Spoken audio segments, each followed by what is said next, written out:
เจ้ของกินต้นแกบกับผักต้มนี่มันเป็นอาหารของหมูมันบ่ใช่อาหารของม้าก็บ่ยอมกินปอกกาก็รู้สึกแปลกใจก็ถามว่าเจ้าเคยกินหญ้าที่เป็นเดนของสัตว์อื่นหญ้าที่เหลือจากม้าตัวอื่นเหลือจากงัวจากควายเจ้าก็เคยกินแกบข้าวเปียนเจ้าก็เคยกินอันเนี้ยอย่างดีเนี่ยเป็นอาหารที่เจ้าคุ้นเคยเนี่ยเหตุใดเจ้าบ่ยอมกินมาชะไหนก็บอกว่านายท่านในที่ใดที่คนทั้งหลายยังบ่ฮู้จักข้าพเจ้าว่ามีชาติตระกูลกิริยามารยาทอย่างใดในที่นั้นข้าพเจ้าก็จักบ่แสดงตนได้กินข้าวตังได้กินข้าวเปียนได้กินแกบเป็นอาหารแต่บัดนี้ท่านฮู้แล้วข้าพเจ้าเป็นม้าอย่างใดเหตุนี้ข้าพเจ้าจึงบ่ยอมกินบ่ยอมบริโภคของที่บ่สมควรแก่ตนพ่อกาฟังอย่างอันก็ปลอบใจว่าโอ้เป็นอย่างอี้ขอท่านอย่าได้เกียจได้โคดเฮาทำอย่างอี้เพื่อจะทดสอบใจท่านจากนั้นพ่อกาก็รีบจัดหาอาหารอย่างดีเสมือนอาหารที่พญาเจ้าเมืองได้เสวยเอาให้ม้าอาชนัยได้กินแล้วก็พาเข้าเมืองปาราณสีเมื่อถึงท้องพระโรงพระลานหลวงพ่อกาม้าก็ให้ม้าถึง500แยกออกไปแหมตี้จากนั้นก็แปลงม่านแปลงเพดานกั้นขึงปูลาดด้วยเครื่องลาดอันมีก้าดังบนก็มุงดังข้างก็บังให้ม้าอาชนัยได้พักเมื่อพญาเจ้าเมืองเสด็จมาทอดพระเนตรหันเข้าใส่พญาเจ้าเมืองก็ตรัสถามว่าเหตุใดม้าจำนวน500ตึงมดตึงมวลนี่แยกไปพักแหมที่หนึ่งแล้วม้าตัวนี้แยกตัวแตกต่างจากม้าตัวอื่นพ่อกาม้าก็ตอบพญาเจ้าเมืองว่าขอเดชะพระอาญาบป้นเก่าม้าตัวนี้เป็นม้าอาชนัยเป็นยอดแห่งม้าพระเจ้าค่ะพญาเจ้าเมืองก็ทรงให้ทดสอบว่าเป็นม้าอาชนัยแต่ก่อจะมีกำลังว่องไวสักเท่าใดก็รับสั่งให้ม้าตัวนี้วิ่งรอบพระลานหลวงเมื่อพ่อกาขึ้นขี่ม้าแล้วก็บังคับม้าวิ่งรอบพระลานหลวงด้วยกำลังอันรวดเร็วของม้าอาชนัยภาพที่หันเสมือนมีม้านับพันตัววิ่งเรียงรายกันเป็นแถวที่จริงม้าตัวเดียวแต่ภาพที่หันนี่เสมือนม้าหลายตัววิ่งตัวกันเป็นเส้นเมื่อวิ่งไวขึ้นไวขึ้นก็บ่มีผู้ใดได้หันตัวม้าหันแต่ผ้าแดงโบกสะบัดเพราะว่าผ้าแดงนั้นปอกกาเอามัดเอวไว้จากนั้นปอกกาก็ให้ม้าวิ่งบนผิวน้ำบนใบบัวพญาเจ้าเมืองหันแล้วก็พอใจพร้อมกับคนทั้งหลายที่มาดูมาชมกันอย่างเนืองแน่นเมื่อผ่านการทดสอบแล้วก็ลงจากหลังม้ายืนอยู่ในที่หน้าพระพักตร์ปอกกาก็เหยียดฝ่ามือออกไปห้องม้าอาชนัยให้วิ่งไปบนอากาศพญาเจ้าเมืองหันอย่างอันก็อัศจรรย์ก็ได้มอบตำแหน่งอุปราชให้กับปอกกาพร้อมกับอภิเษกม้าตัวนี้ให้เป็นม้ากู้บารมีเป็นม้ามงคลม้าอาชนัยกู้พญาเจ้าเมืองจากนั้นพญาเจ้าเมืองก็พระราชทาน เ ที่อยู่อย่างดีเครื่องประดับแต่งย่องตั้งหลายแล้วก็มอบมาลาทองของหอมปะพรมด้วยเครื่องหอมแล้วก็มีประทีปน้ำมันหอมตั้งกระถางทองคำสำหรับการขับถ่ายมาอาชนัยพญาเจ้าเมืองพระราชทานกายาหารที่พระองค์เสวยให้มาอาชนัยตั้งแต่นั้นมาราชสมบัติในชมพูทวีปก็อยู่ภายใต้บารมีของพญาเจ้าเมืองปาราณสีเพราะว่าม้าอาชนัยนี่เป็นม้าที่กำบุญเป็นม้าที่หนุนพญาเจ้าเมืองนำศิริราชสมบัติมาสู่แม้ภัยพานก็บ่สามารถมากำก่ายได้ท่านผู้ฟังทั้งหลาย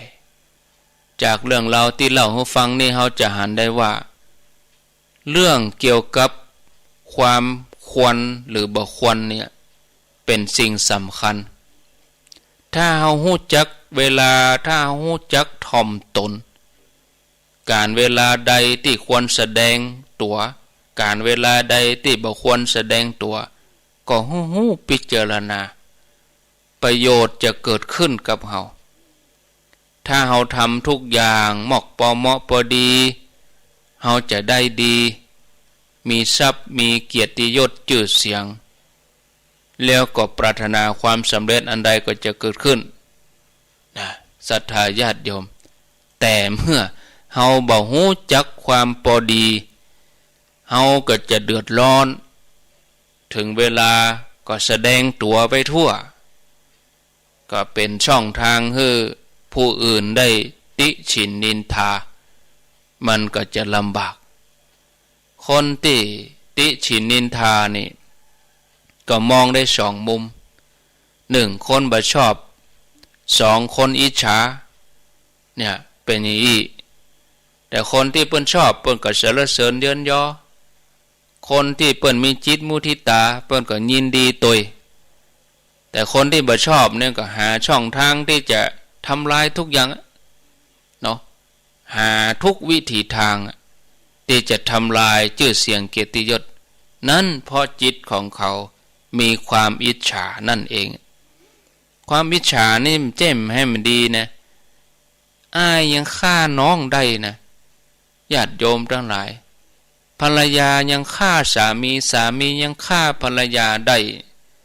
ด้วยความอิจฉาริษยานี่บ่ใจให้บ่ดีนะญาติโยมเนาะคนเฮานี่ต่างก็มีองค์ประกอบอยู่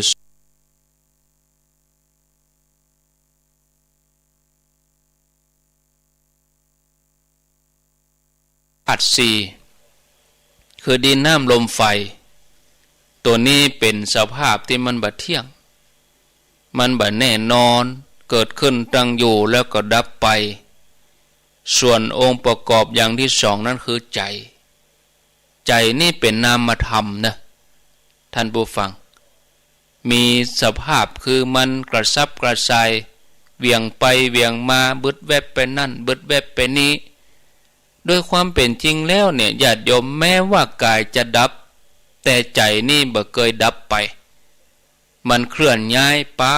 มันเคลื่อนย้ายกายไปสู่สภาวะอื่นตามแห่งกรรมที่ตัวเองทำไว้ความแตกต่างที่น่าอัศจรรย์แห่งอย่างหนึ่งของกายของใจนี่คือกายนั่นเนี่ยถึงแม้จะมีการเปลี่ยนแปลงจากเกิดมาสู่ความชราในที่สุดก็ดับไปอันนี้เป็นรูปธรรมแต่กับบ่มีภัยสามารถบังคับบัญชาหรือว่าโน้มน้าวให้เป็นอย่างนั้นอย่างนี้ตามที่เราต้องการ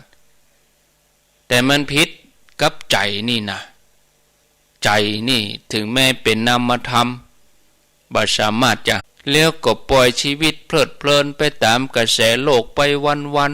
ๆแต่เราจะต้องสร้างบุญสร้างกุศลสร้างบารมีญาติโยมทั้งหลายในโลกสวรรค์เป็นโลกที่เป็นทิพยวิมานเป็นสถานที่รองรับการเสวยบุญที่เราได้ทำไว้ขณะที่เราเป็นมนุษย์ ส่วนอบายภูมิก็คือภูมิที่ต่ำกว่ามนุษย์นรกเปรตอสุรกายแล้วก็สัตว์เดรัจฉานอบายภูมินี้เป็นภพภูมิที่ต้องไปชดใช้กรรมไปเสวยวิบากกรรมที่เคยทำมาในภพภูมิหมู่นี้บ่มีการก้าการขายนะบ่มีการห้ำการเฮียนนะบ่มีแม้แต่ว่าเฮาจะมากินทานเฮาจะมาฟังธรรมเฮาจะมาอยู่กับอย่างมนุษย์เฮานี่มันมีญาติโยมเดรัจฉานบางพวกนี่แข้งก็บ่มีมือก็มีพอยังงูยังไส้เดือนตาก็บ่มีใจสัมผัสอย่างเดียวสัตว์เดรัจฉานบางชนิดอย่างสัตว์ในท้องทะเลลึกเนี่ยมันมีตานะศรัทธาญาติโยมมันออกจากน้ำทะเลมาได้น้อยมันก็ตายเนี่ยญาติโยมมนุษย์เฮานี่เป็นชาติที่สมบูรณ์เนาะนะในภพภูมิที่ต่ำกว่ามนุษย์นี่มันมีจะมากล้ามาขายจะมาห่ำเฮียนหนังสือหนังหาจะมาฟังธรรมนี่มันมีเอาง่ายอย่างญาติโยมอย่างในห้องทรงเตียตมานั่งอยู่นี่ธรรมะมากี่ปีแล้วก็บรรดาสัตว์ทั้งหลายบอกว่ามดว่าแมงบอกว่าตกโตจักกิมที่อาศัยอยู่นี่มันก็ผ่านหลายเจนมาเกิดตาย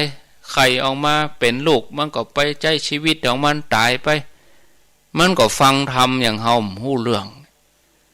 แต่มนุษย์เฮานี่เฮาได้กินได้ทานเฮาได้ทำบุญทำมาค้าขายเฮาได้มีเมื่อวันเฮาได้มีเมื่อคืนสัตว์บางชนิดนี่มีก็เมื่อคืนนะสัตว์บางชนิดนี่วิถีชีวิตอยู่ก็เมื่อวันสัตว์บางชนิดวิถีชีวิตมีก็เมื่อคืนเมื่อวันรับเมื่อคืนออกไปหากินอย่างนี้ก็มีแต่มนุษย์เฮาเนี่ยได้สบายญาติโยมแต่คนส่วนใหญ่เนี่ยถึงแม้ได้โอกาสมาเป็นมนุษย์ก็ย่อมรู้ว่าเกิดมาพบชาตินี้ต้องทำอะไรยังพ้องเกิดมาเนี่ยยังตายแล้วจะไปไหน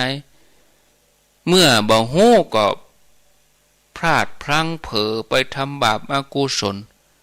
ก็เป็นเหตุให้ไปตกในอบายภูมิครั้งแล้วครั้งเล่ามีเรื่องเกิดขึ้นในสมัยพุทธกาลเหมือนกัน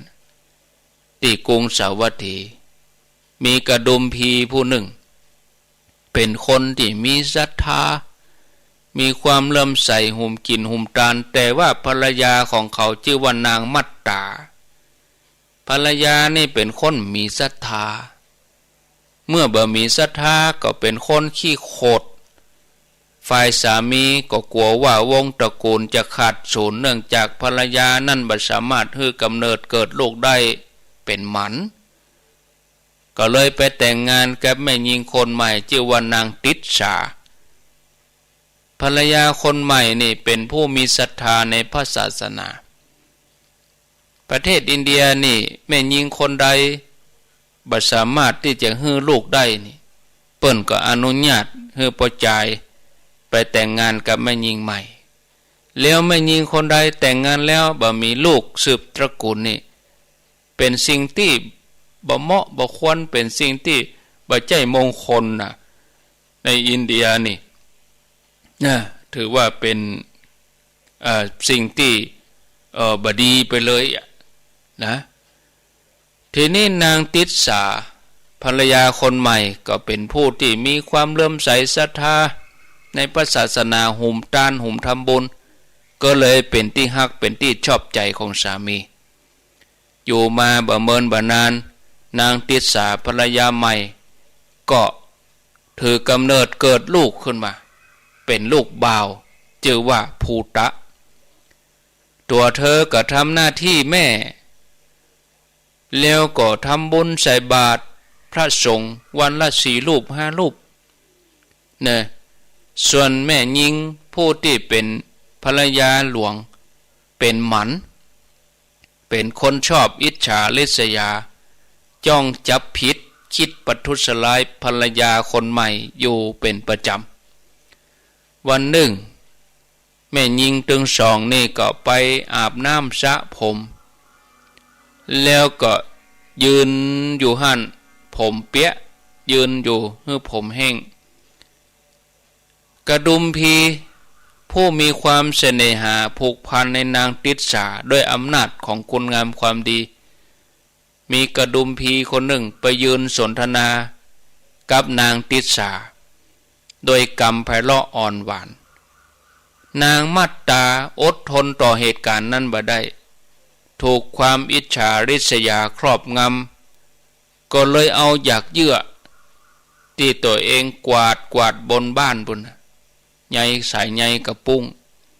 ก็เอาอยากเยื่อนะมาจ้งใส่หัวนางติสสากำลังสระผมใหม่ๆยืนอยู่ข้างน้ำเฮือผมแห้งแล้วก็มีกระดุมพีมาอู้ตัวยก็ยืนอู้กันอู้ไข้หัวอู้ม่วนเนี่ยนางมัตตาอิจฉาก็เลยเอาสายใยกระปุงเอาอยากเยื่อจ้งใส่หัว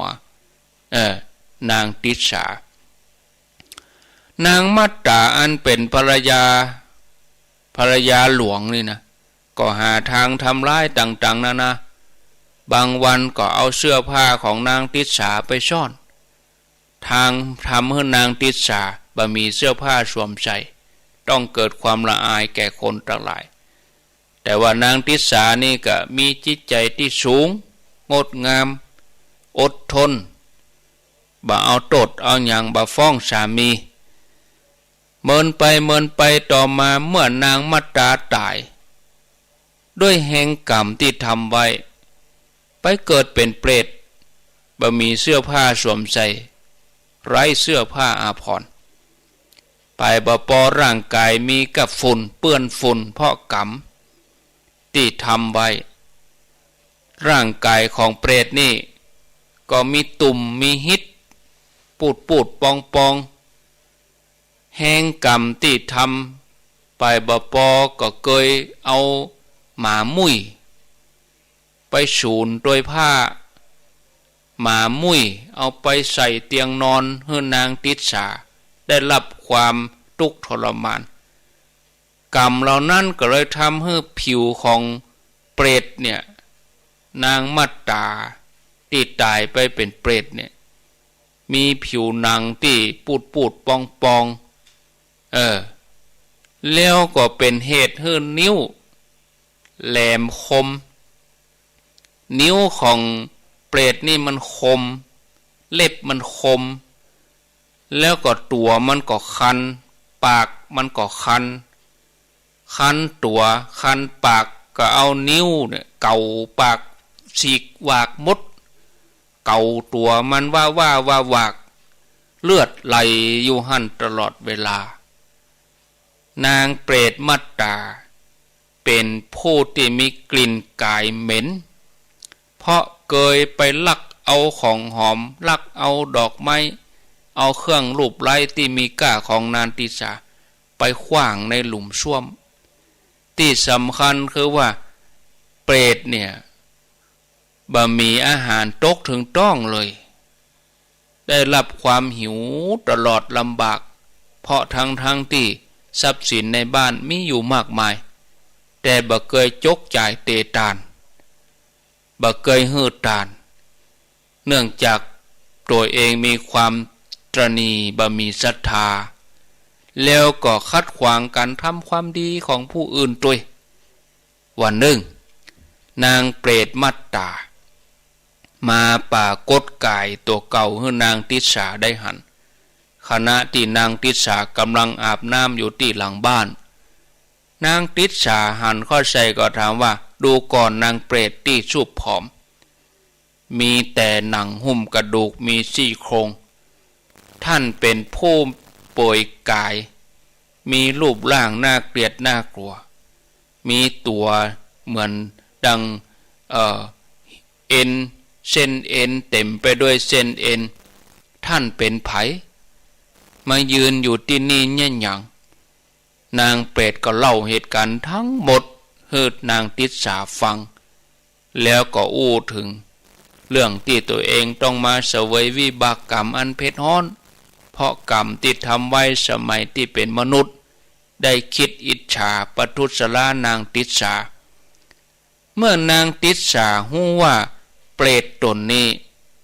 เปรตผมยาวป่วยตัวที่มายืนอยู่ที่หน้านี้เป็นเปรตนางมัตตาผู้ที่เคยเป็นภรรยาร่วมสามีเดียวกันนางติสาก็เลยอินโดได้บอกว่าตอนนี้ผู้เป็นสามีเนี่ยกำลังไปซื้อกับข้าวที่กาดเนี่ยมันปิกมาเตื้อขอให้รออยู่นี่ก่อนสักน้อยแล้วก็จะได้พบสามีนางเปรตก็บอกว่าตัวข้าเนี่ยมีรูปร่างน่าเกลียดเสื้อผ้าก็บ่มีเนาะตัวก็มีกระดูกกะเอ็นขออย่าได้ปะได้พบสามีบอกให้สามีได้ปะได้หันข้านะข้าอายนางติสาแม้จะเคยถูกนางเปรตกึดประทุษร้ายข่มเหงรังแกสมัยเป็นมนุษย์แต่ก็บ่กึดที่จะอาฆาตพยาบาทตอบยิ่งเมื่อหันนางเปรตประสบวิบากกรรมซ้ำอินดูนะนางติสาก็บอกเปรตคนนี้ว่าเพื่อนเฮ้ยฉันจะนิมนต์พระมาในวันพุธให้เปิ่นมาฉันอาหารที่บ้านแล้วก็จะตานเฮ้อเนออุทิศบุญเฮ้อขอเฮ้อแปลงจิตแปลงใจเตรียมพร้อมรับเอาบุญกินบุญทานที่จะเกิดขึ้นจากการจะได้ถวายสังฆทานในวันพุธเนอเมื่อเจ้าต่อมานางติสาก็นิมนต์พระ8 รูปเพื่อมาฉันที่บ้านเมื่อพระฉันแล้วก็ถวายผ้าไตรจีวรแก่พระสงฆ์ทุกรูปแล้วก็อุทิศส่วนบุญให้กับเปรตทันทีทันใดท่านผู้ฟังนางที่ได้นางติสาที่ได้ทำบุญอุทิศบุญให้เนี่ยข้าวน้ำก็ดีเครื่องนุ่งห่มอันเป็นทิพย์ก็ได้ใบบังเกิดกับนางเปรตปุ่นกลายเป็นข้าวทิพย์น้ำทิพย์10 ประการจากเดิมที่เศร้าหมองเปลี่ยนเป็นผู้ที่มีร่างกายใสสะอาดมีเสื้อผ้าอาภรณ์อันเป็นทิพย์ประดับประดาตกเวลาแมลงนางเปรตนี่ก็เข้าไปหานางติสาที่หลังบ้านมากำนี้เหมือนเก่าได้ร่างกายใหม่ทำให้นางติสาจำมาได้ก็เลยถามว่าเทพธิดาตนนี้มีผิวพรรณงามส่องแจ้งไปหมดสถิตอยู่ณที่ใดด้วยบุญอันใดอยู่วิมานจันไหนเพราะกรรมอันใดเทพธิดามีอานุภาพตัวฉันขอถามเมื่อเกิดเป็นมนุษย์ทำบุญด้วยอันอย่างไว้ขอให้ได้บอกกล่าวค่ากรรม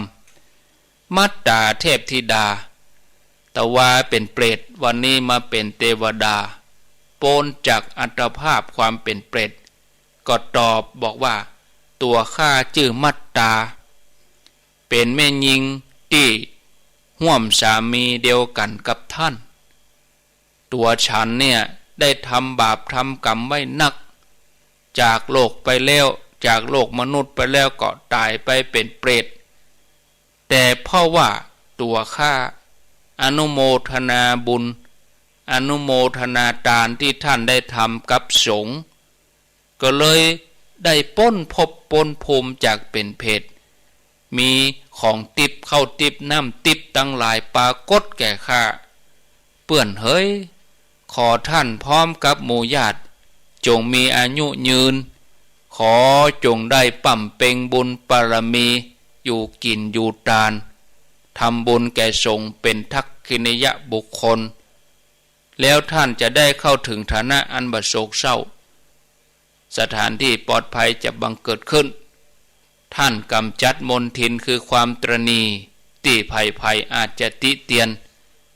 ในที่สุดจะเข้าสู่โลกสวรรค์ท่านผู้ฟังญาติโยมเขาจะหันว่ากรรมชั่วที่ทำไว้เนี่ย มันบัดนี้หายไปไหนความดีที่ทำไว้ก็บ่สูญหายบ่สูญเปล่าจะเป็นบุญกะจะเป็นบาปกะมันก็ติดอยู่ในใจของเฮารอคอยวันเวลาที่จะส่งผลเหมือนหน่วยไม้เหมือนบะม่วงเหมือนหน่วยไม้ผลไม้ที่สุกงอมเมื่อสุกได้ที่ก็ต้องหล่นจากต้นเหมือนฝนที่ตกจากฟ้าตกมาทีละเม็ดละเม็ดโปรยปลายก็เต็มแม่น้ำลำธารแล้วก็ไหลไปสู่แม่น้ำใหญ่ล้นขึ้นมาไปถึงท้องทะเลมหาสมุทรใหญ่บุญบาปที่สั่งสมไว้ในสมัยที่เป็นมนุษย์แม้บ่ได้ส่งผลจากนี้ก็จะโตยไปให้ผลในภพชาติต่อไปท่านผู้ฟังทั้งหลายฉะนั้นชีวิตของเฮาจะให้เป็นไปอย่างใดไปทิศทางใดขาวก็ว่าดำขึ้นอยู่กับตัวเฮาทำบ่ได้ขึ้นกับคนอื่นถ้าเฮาปรารถนาที่จะไปเกิดในสุคติภพเฮาก็มาปรับพฤติกรรมตัวเองขึ้นอยู่กับว่าเฮาจะใจโอกาสในชาติที่เฮาเป็นมนุษย์ชาติเนี้ยทำให้เกิดประโยชน์สูงสุดโดยการสร้างบุญสร้างบารมีก็ว่าเฮาจะยอมถอยไปทุกข์ทรมานยอมอยู่ในอบายภูมิอยู่ในภพภูมิที่เป็นเปรตเป็นอสุรกายเป็นสัมภเวสีเป็นเดรัจฉานหรือว่าตกนรกญาติโยมปรารถนาจะเป็นอันอย่างก็เลือกได้เลยขึ้นอยู่กับอัตภาพของความเป็นมนุษย์เฮาเนี่ยนะฉะนั้นเฮาทั้งหลายทุกท่านอย่าได้ประมาทลาสาชีวิตอย่าได้อิจฉาอย่าได้ตระหนี่บ่ดีไปหลงมัวเมาไปตามอำนาจกิเลสนะเฮาเอาใจของเฮามาคุ้นเคยกับการอนุโมทนาบุญกับการมุทิตากับการทำความดีทานศีลภาวนาจะดีกว่าแล้วเฮาจะมีสุขติเป็นที่หวังเป็นที่ไปทุกคนนะญาติโยมเนาะพอสมควรแก่เวลาก็วันพุธนี่บ่มีนะญาติโยมเนอะวันพุธนี่เป็นวันศุกร์บ่มีก็ถวายเวลาให้กับท่านพระครูชลทานพิทักษ์วัดแม่ห้องไควันพรุ่งนี้พร้อมกับท่านอาจารย์ไมตรีขเวสโกท่านก็จะมาดำเนินรายการให้ญาติโยมฟังตอนนี้ก็มีผู้ที่แจ้งเข้ามารถที่จะไปวันที่17ประเด็นนี้ก็โป้นวันที่10มาแล้วก็ลายเก่าๆบ่มีไผบอกก็แสดงว่าไม่ประสงค์ที่จะไปรถไฟลายเก่านะมีไผบอกไผแจ้งอาตมาเพราะอาตมาบอกไปแล้วว่าแจ้งมาบ่เกินวันที่10เนอะ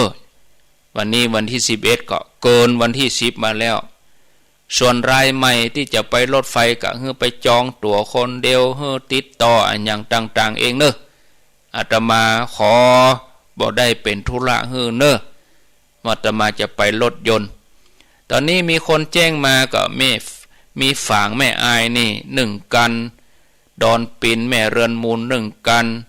แม่น้องสันสลีเวียงเป่า1กันแม่ออดร้องเขือกวาว1กันแม่บุญทวีน้ำเพอพระ1กันแม่ใส่คำศพร้อง1กันแล้วก็แม่ละวันศิริแก้ว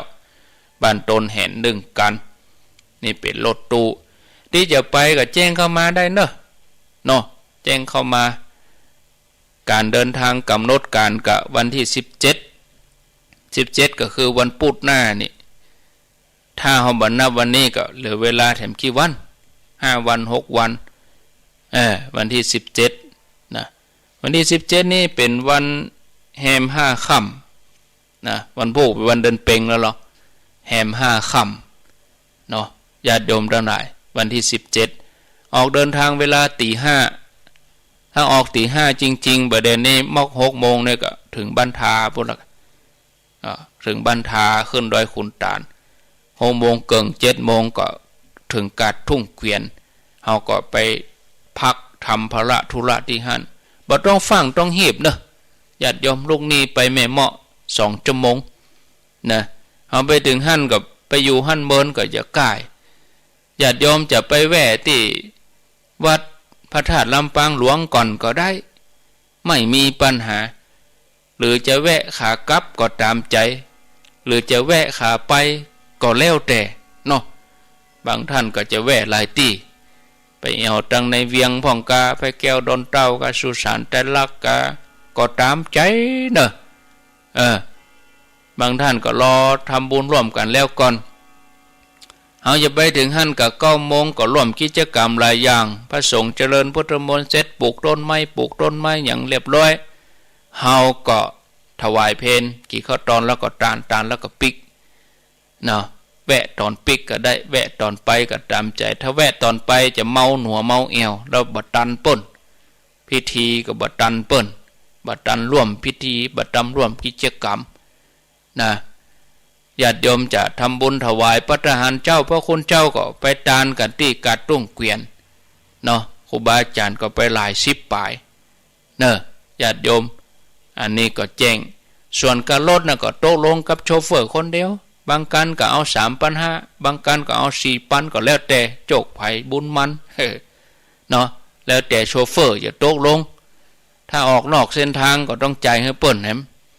ถ้าในเส้นทางก็ราคาตัวอีก็พอดีแล้วเหรอลำปางนี่3,500 4,000นี่พอดีละเนาะถึงการลดถึงการน้ำมันรวมกันนั่นเลยถ้าคิดการลดอย่างเดียวก็1,800เติมน้ำมันให้เปิ้นเอาไปมาเฉลี่ยปอๆกันนะ3,500นะ4,000นะถ้าไก่น้อยนะแล้วแต่ว่าจุดเริ่มต้นที่ไหนเนาะอันนี้อาตมาบะแปลงเบอร์เนอะบะแปลงเบอร์ฮึละเนาะอันนี้อย่างหมอจบเตียนเนเจริญพร